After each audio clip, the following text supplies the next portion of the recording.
पश्चिमी यूपी में जीतना है तो जाट वोटों को साधना जरूरी है। यहां का जातिगत ताना बाना ऐसा है कि जाटों के आशीर्वाद के बिना जीत पाना असंभव है।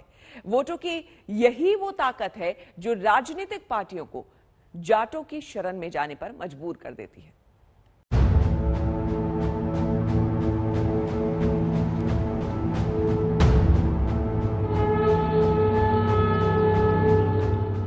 अयोध्या का तो सियासत से रिश्ता ही अटूट है। अब पीएम मोदी ने अलीगढ़ को भी नया आयाम दिया है। अलीगढ़ को पश्चिमी यूपी की नई प्रयोगशाला बनाने का प्रयास किया है। इसकी झलक आज की इस रैली में आपको भी भरपूर दिखी होगी। मैं पश्चिम उत्तर प्रदेश के लोगों को विशेष तौर पर याद दिलाना चाहता हूं। इसी क्षेत्र में 4-5 साल पहले कितने ही लोगों को अपना पुश्तैनी घर छोड़ना पड़ा, पलायन करना पड़ा। आज यूपी में कोई अपराधी ऐसा करने से पहले 100 बार सोचता है। अलीगढ़ एक प्रतीक है, जैसे कि अयोध्या एक प्रतीक रहा है। अलीगढ़ एक विरासत है, जैसे कि अयोध्या की भी एक विरासत रही है।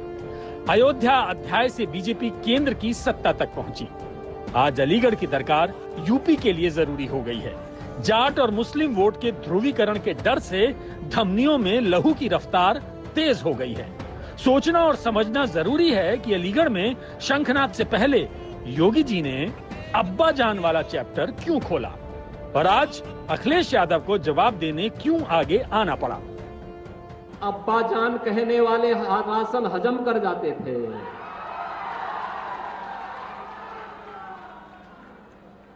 तब कुशीनगर का राशन नेपाल पहुंच जाता था, बांग्लादेश पहुंच जाता था।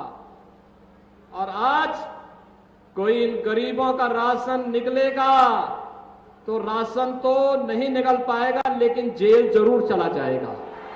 भारतीय जनता पार्टी की सरकार का जाना तय है और इसीलिए सरकार के मुखिया की भाषा बदल गई है। पश्चिमी यूपी का जाति और मजहबी पेच ही कुछ ऐसा है कि इसमें उलझने की मजबूरी है। 14% जाट, 16% दलित, 22% मुस्लिम। ये पश्चिम यूपी का वो जातिगत ढांचा है जो बीजेपी को बुरी तरह डरा रहा है। जाट और मुस्लिम अगर किसानों के सवाल पर मिल गए तो क्या होगा? इसके सामने तो दूसरे तमाम समीकरण यूं ही ध्वस्त हो जाएंगे। समझ लीजिए शुरू होने से पहले ही गेम ओवर। इसलिए बीजेपी जाट वंदना में लगी है। समाजवादी पार्टी मुसलमानों की तहदीस पर खड़ी है और राहुल गांधी को ये कहना पड़ रहा है जो नफरत करे वो योगी कैसा। अगर इस खेल का दायरा और बड़ा कर दें तो आप देख पाएंगे कि पूरे उत्तर प्रदेश की लड़ाई ही अयोध्या टू अलीगढ़ के बीच फैली है। यही तो वो दायरा है कि स्कूलों को मंदिर बताने वाले मनीष सिसोदिया अयोध्या की गलियों में चक्कर लगा रहे हैं, राम नाम की माला जप रहे हैं, रथ यात्रा निकाल रहे हैं। सब जानते हैं कि यूपी में आगे बढ़ना है तो शॉर्टकट रास्ता अयोध्या टू अलीगढ़ वाला ही है। इसी रास्ते पर योगी आदित्यनाथ हैं, अखिलेश मायावती हैं, कांग्रेस आम आदमी पार्टी से लेकर ओवैसी की AIMIM भी है।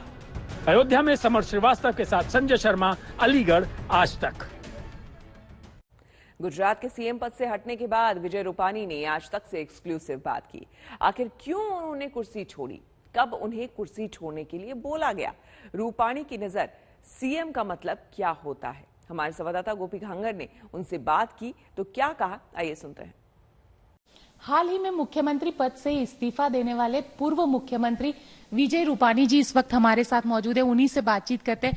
सर ये बताइए, इस्तीफा देने की जरूरत क्यों पड़ी? देखिए, भारतीय जनता पार्टी ही ये कर सकती है, क्योंकि हम सब कार्यकर्ता, सत्ता हमारे लिए सेवा का साधन है। सत्ता ही सिर्फ हमारा मिशन नहीं है। दूसरा, मैंने पार्टी को बताया कि संगठन में काम करने की मेरी ज्यादा इच्छा है। मैं पहले से संगठन का काम कर रहा हूं और आने वाले समय में नई ऊर्जा, नए वातावरण में नए आदमी को अगर ये जिम्मेवारी मिलेगी तो वो एक नया उसमें नए वातावरण में नया ऊर्जा दे सकते हैं। दूसरा, 5 साल मुझे दिया, 5 साल कम नहीं है। मैं आपके माध्यम से मोदी जी और अमित शाह जी का आभार व्यक्त करता हूं कि मुझे 5 साल का गुजरात की जनता का सेवा करने के लिए जो मौका दिया वो पर्याप्त है मेरे लिए। सर, इस्तीफा देने के लिए कब कहा गया? क्योंकि एकदम सडनली ये हो गया कि आप पहुंचे राजभवन, अचानक इस्तीफा हो गया, हर किसी के लिए ये सवाल था। एक्चुअली अगले रात को मुझे हाईकमान ने बताया और मैंने दूसरे दिन दे दिया। सर, आपके लिए कहा जाता है कि आप काफी संवेदनशील है। आपकी बेटी ने भी ये कहा कि क्या संवेदनशील होना गुनाह है क्या राजनीति में? आप क्या कहेंगे कि आपकी संवेदनशीलता की वजह से ही आपको इस्तीफा देना पड़ा? नहीं, ऐसा नहीं है। इसलिए मुझे इस्तीफा देना है ऐसा मैं नहीं मानता हूं। मेरी बिटिया ने जो पत्र में बताया है कि जो अलग अलग मीडिया में कि ये कारण ज्यादा संवेदनशील है इसलिए विजय भाई को इस्तीफा देना पड़ा, ऐसा जो लॉजिक और तर्क दे रहे हैं उसके खिलाफ उन्होंने ये बात बताई है। सर, अब बीजेपी में खुद को कहां देखते? कहें संगठन में आपको जगह मिलेगी या फिर किस तरीके के होगा? एक्चुअली मेरी इच्छा है कि संगठन में मैं अपना ज्यादा काम करता रहूं, लेकिन पार्टी जो तय करेगी, मैं पार्टी के एक कार्यकर्ता सैनिक के नाते जो काम मुझे देंगे मैं करूंगा। सर, कहीं एक सवाल लोगों के मन में ये भी खड़ा होता है कि क्या आपके चेहरे पे पार्टी 2022 का चुनाव नहीं लड़ना चाहती थी या जातीय समीकरण को ज्यादा महत्व दिया गया इसलिए पाटीदार मुख्यमंत्री को लिया गया? नहीं, ऐसा नहीं है। मैंने बताया नहीं कि 5 साल मेरे लिए पर्याप्त थे और 5 साल में मैंने पार्टी ने मुझे जो मौका दिया, मैंने ही पार्टी को बताया था कि अब मुझे पूरी पर्याप्त समय मिला है और संगठन में काम करने के लिए मेरी इच्छा है। नए मुख्यमंत्री नई ऊर्जा के साथ नई विकास के ऊंचाई सर करें, इसके लिए उनको भी समय मिलना चाहिए, तो ये राइट टाइम है। सर, आपने कल बताया था कि आप अब भी सीएम, एक कॉमन मैन। मैं पहले भी सीएम था, आज भी हूं, कल भी रहूंगा। सीएम का मतलब कॉमन मैन, और जब मैं सीएम था तभी भी मेरा वर्तन व्यवहार कॉमन मैन जैसा ही था। आज भी हूं, कल भी रहूंगा। सर, गुजरात की राजनीति में देखने मिलेंगे या अब देश की राजनीति में आप देखने मिलेंगे? मैंने बताया था उस वक्त भी कि पार्टी जो जिम्मेवारी देगी मैं करूंगा। अगर बूथ, ये जो छोटा यूनिट रहता है हमारा, उसके भी जिम्मेवारी देंगे तो बूथ में ही काम करूंगा मैं। चलिए, ये थे गुजरात के पूर्व मुख्यमंत्री विजय रूपानी जी, जिनका कहना है कि अगर पार्टी उनको कहेगी कि बूथ लेवल पे काम करना है, यानी छोटे से छोटी जिम्मेदारी भी उनको दी जाएगी, तो वो जरूर करेंगे। कैमरामैन साजिद आलम के साथ गोपी घांगर, गांधीनगर, आज तक। एप्पल ने आईफोन 13 सीरीज का धमाकेदार लॉन्च कर दिया है। कंपनी का दावा है कि इस सीरीज के फोन में कई नए फीचर्स जोड़े गए हैं। भारत में आईफोन 13 प्रो की कीमत 1,19,900 रुपए से शुरू होगी।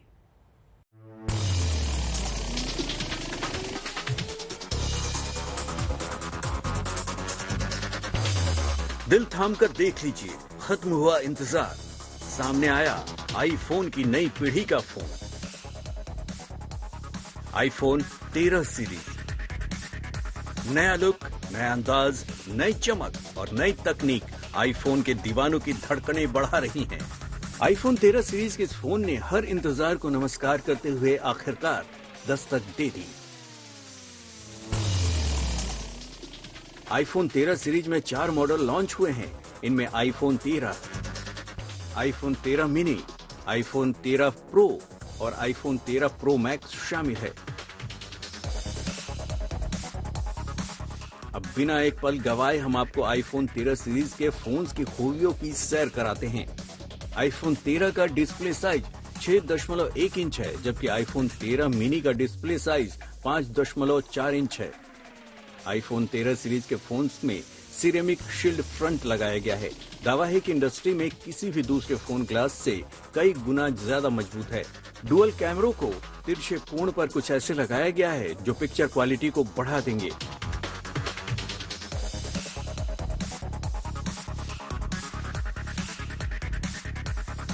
आईफोन 13 में 1200 निट्स तक ब्राइटनेस XDR डिस्प्ले दिया गया है। कंपनी का दावा है कि इस यूजर्स को ब्राइटर और बढ़िया एक्सपीरियंस मिलेगा।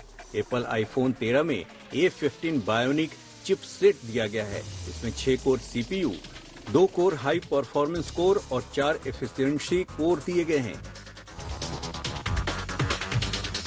फोन में नया सिनेमैटिक मोड है जो सब्जेक्ट के मूव करने पर भी फोकस बनाए रखेगा और बाकी बैकग्राउंड ब्लर भी किया जा सकेगा। इसे वीडियो का पोर्ट्रेट मोड कहा जा रहा है।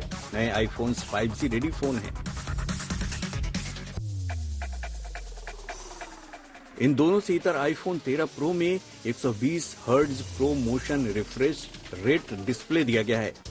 आईफोन 13 प्रो में telephoto lens 3x optical zoom के साथ है। इसमें अल्ट्रा वाइड कैमरा और वाइड एंगल कैमरा भी दिया गया है।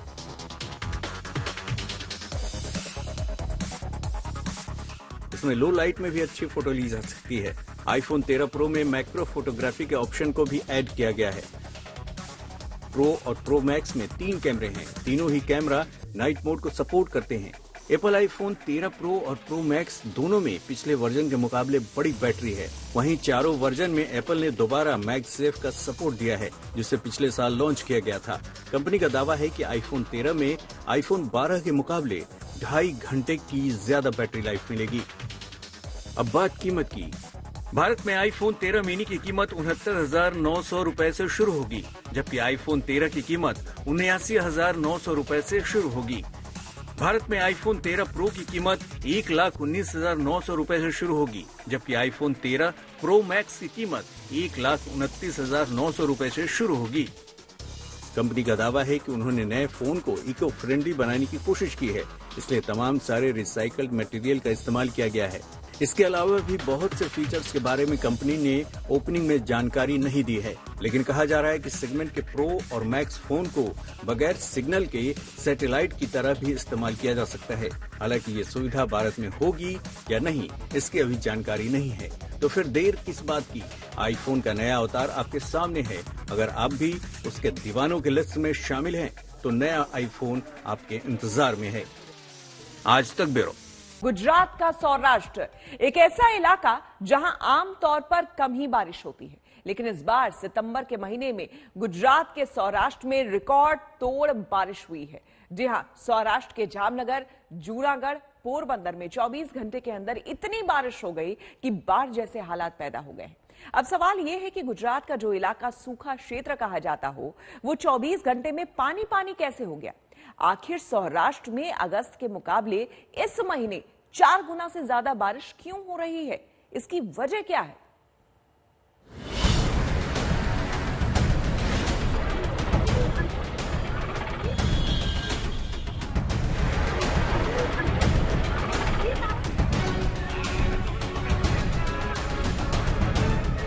गुजरात जल प्रलय का सामना कर रहा है।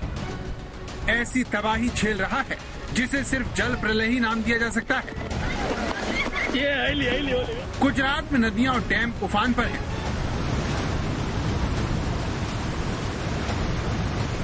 शहरों की सड़कों पर गाड़ियां खिलौने की तरह बह रही हैं।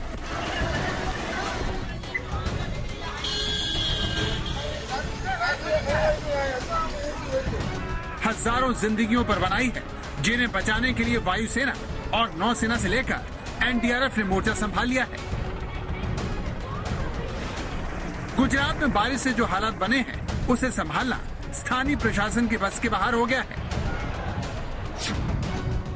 गुजरात में हो रही बारिश का सबसे ज्यादा असर सौराष्ट्र इलाके में हो रहा है, जिसके जामनगर, पोरबंदर, राजकोट और जूनागढ़ का हाल बेहाल है। गुजरात पर क्या गुजर रही है, उसे समझने के लिए सबसे पहले आप जूनागढ़ चलिए। गुजरात के जूनागढ़ में आपको चारों तरफ पानी दिखेगा। नदी नाले हो या फिर सड़क, आपको फर्क करना मुश्किल हो जाएगा। आप जूनागढ़ की तस्वीर देखिए, जिसके नीचे बहता पानी लोगों को डरा रहा है।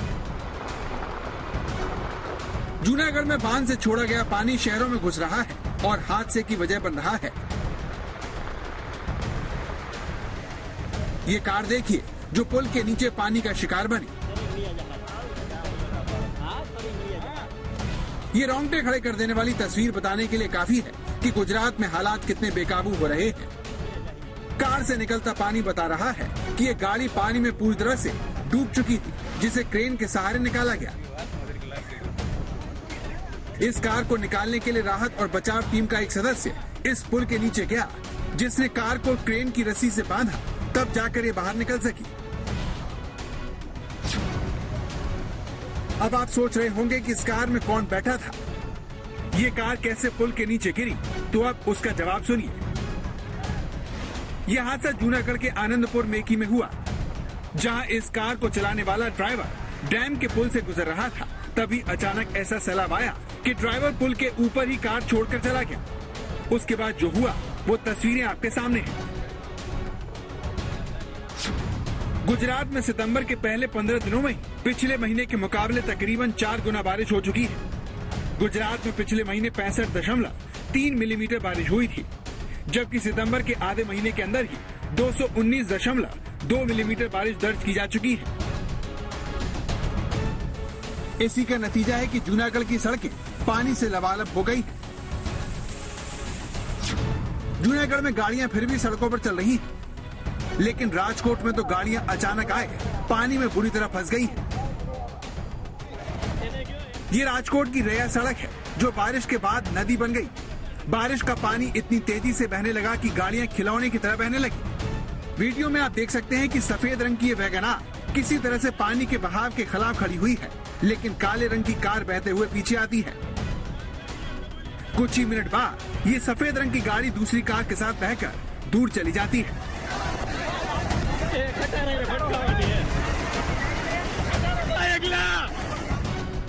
राजकोट में सड़कों पर भरे पानी में अच्छी खासी गाड़ियों ने दम तोड़ दिया। ये देखिए,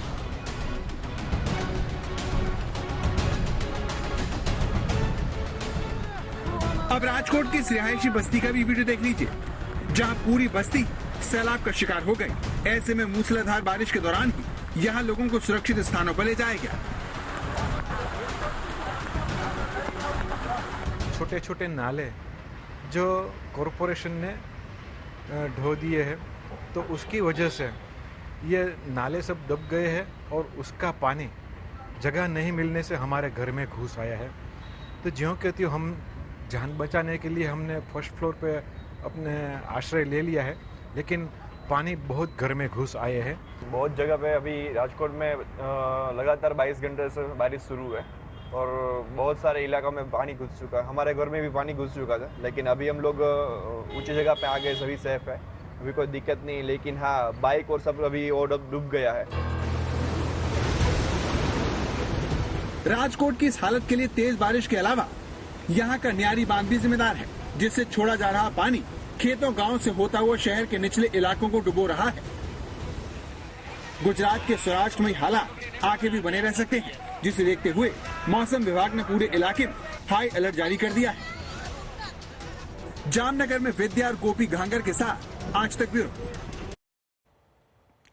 आपको बता दें कि मुख्यमंत्री भी वहां पर कल बाढ़ से सबसे ज्यादा प्रभावित जो इलाका है यानी कि जामनगर, वहां पर पहुंचे और लोगों से उन्होंने बातचीत की और भरोसा दिलाया कि सरकार उनकी हर संभव मदद करेगी।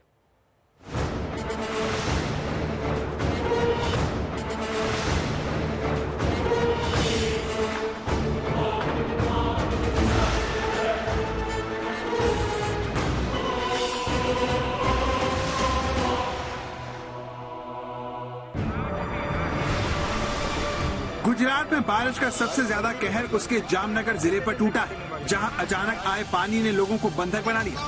गुजरात में बाढ़ और बारिश का पानी लोगों के घरों में घुस गया।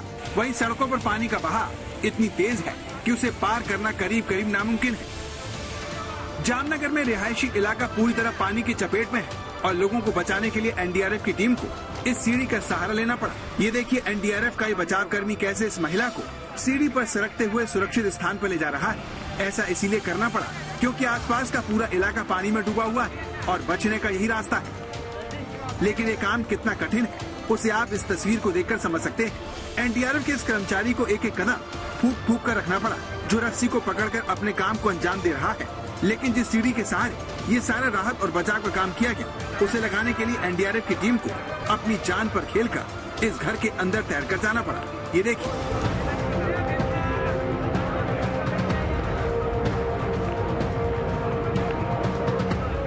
एक बार घर के अंदर पहुंचने पर इस सीढ़ी को लगाया गया। इस तरह दो घरों के बीच एक अस्थायी पुल बनाया गया, जिसने बाढ़ में फंसे लोगों की जान बचाई।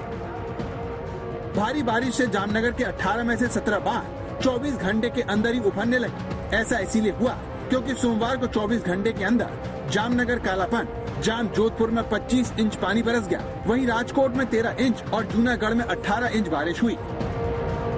मौसम विभाग के अलर्ट के बाद एनडीआरएफ की 15 टीमों को अलग अलग जगहों पर तैनात किया गया। एनडीआरएफ के अलावा एयरफोर्स और नेवी भी राहत और बचाव के काम में जुटी हुई है। आपके सामने ऐसे ही एक रेस्क्यू ऑपरेशन का जबरदस्त वीडियो है। ये काफी वायरल हुआ। ये जामनगर के नागेश्वर इलाके के खेड़ियार मंदिर की तस्वीरें हैं, जहां 4 लोग फंस गए थे।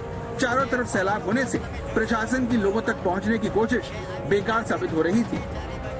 वक्त निकलता जा रहा था, ऐसे में कुछ भी हो सकता था।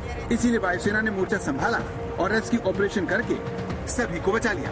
ये देखिए कैसे एयरफोर्स का हेलीकॉप्टर ग्राउंड जीरो पर पहुंचा और उसने देखते ही देखते लोगों को एयरलिफ्ट करना शुरू कर दिया। आप देख सकते हैं कि हेलीकॉप्टर की लाइट भी जली हुई है। इसी से अंदाजा लगाया जा सकता है कि रेस्क्यू ऑपरेशन इतना आसान नहीं था, लेकिन देवदूत बनकर आए एयरफोर्स के जवानों ने इन 4 लोगों को मौत के मुंह से बाहर खींच लिया। खुद जामनगर के कलेक्टर ने इस वीडियो को ट्वीट किया और लिखा कि 4 लोगों की जान बचाने पर जिला टीम को खुशी हो रही है। जामनगर के हालात को देखते हुए गुजरात के मुख्यमंत्री सीधे बाढ़ प्रभावित जिले पहुंचे और उन्होंने जामनगर के धुआव गांव में बाढ़ प्रभावित लोगों से मुलाकात की। इस वक्त हम धुआव गांव में हैं। ये जामनगर का वो इलाका है जहां पर कि पानी काफी ज्यादा भर गया था और यही वजह है कि मुख्यमंत्री भूपेंद्र पटेल इस समय यहां पर आए हैं, लोगों से खुद चर्चा कर रहे हैं, लोगों से बात कर रहे हैं, उनकी समस्याएं को समझने की कोशिश कर रहे हैं ताकि जो भी मदद वो देना सरकार की तरफ से दे सकते हैं वो करने की कोशिश करेंगे। जामनगर पहुंचे मुख्यमंत्री भूपेंद्र पटेल ने कहा कि पहले बाढ़ प्रभावित इलाकों का सर्वे होगा, जिसके बाद राहत पैकेज को लेकर चर्चा होगी। પશુધનને પણ ખૂબ મોટું નુકસાન અનિમય થયું છે। ખેતીની સાથે સાથે એનો પણ સર્વે કરવાનું કીધું છે। એનો પણ સર્વે થઈને આવશે એટલે એની પણ જે સરકારી રીતે જે મદદ પહોંચાડવાની છે એ પહોંચાડીશું। गुजरात के जामनगर में सामान्य से ज्यादा बारिश ने पूरे इलाके को काट दिया है। ये राजकोट जामनगर मेन हाईवे की तस्वीर है, जिस पर आप बारिश और बांधों से छोड़े गए पानी को देख सकते हैं। जामनगर राजकोट का हाईवे बुरी तरह से क्षतिग्रस्त होने की वजह से यातायात के लिए बंद कर दिया गया है।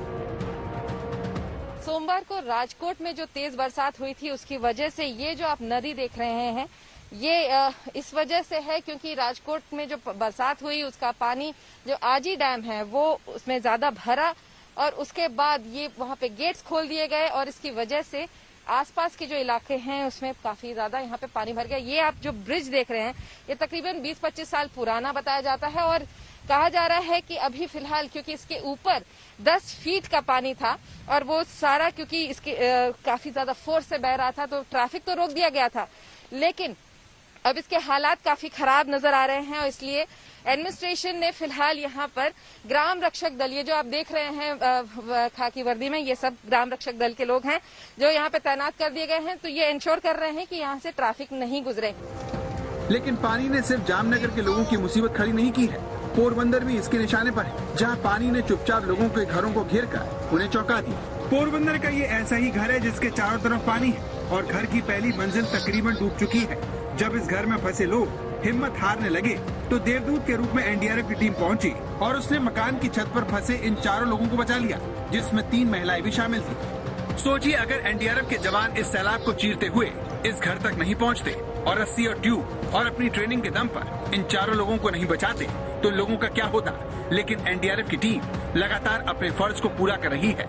बाढ़ से बेहाल गुजरात को लेकर मौसम विभाग ने अगले 2-3 दिनों के लिए बारिश का अलर्ट जारी किया है। इसके अलावा अमरेली के मछुआरों को समुद्र में न जाने के निर्देश दिए गए हैं। यहाँ स्थानीय प्रशासन ने 600 मछुआरों को वापस बुलाने का आदेश दे दिया है। जामनगर से विद्या और गोपी गहंगर के साथ आज तक ब्यूरो।